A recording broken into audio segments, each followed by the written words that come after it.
In today's video, I'm going to teach you how to remove header in Squarespace. By the end, you'll know exactly how to locate your site, open the editor, select the header section on a page, and remove it safely with a proper confirmation.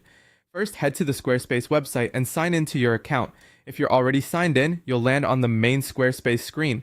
Look to the top right corner of the page. That's where your profile icon lives. Click that profile icon to open your account options. From the menu that appears, choose Account Dashboard.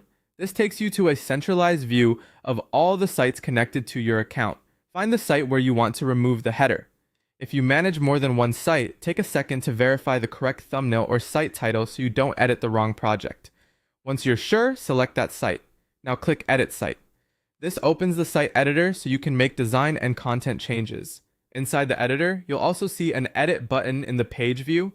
Click Edit to enter full page editing mode.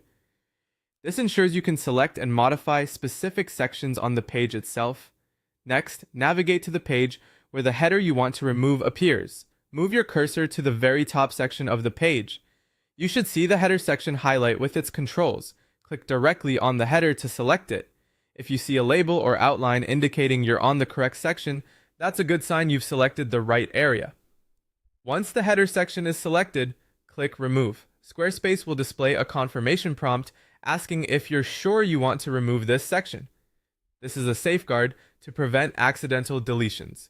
Review the prompt, make sure you're removing the correct section, and then click Remove again to confirm. A quick note on what you just removed. This action deletes the header section from the current page only.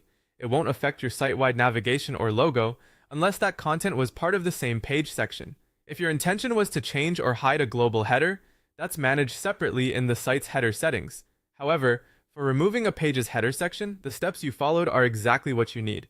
If you change your mind immediately after removing, you can use the undo control while you're still in the editor.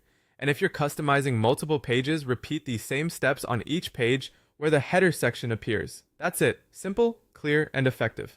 Thanks for watching, and happy editing.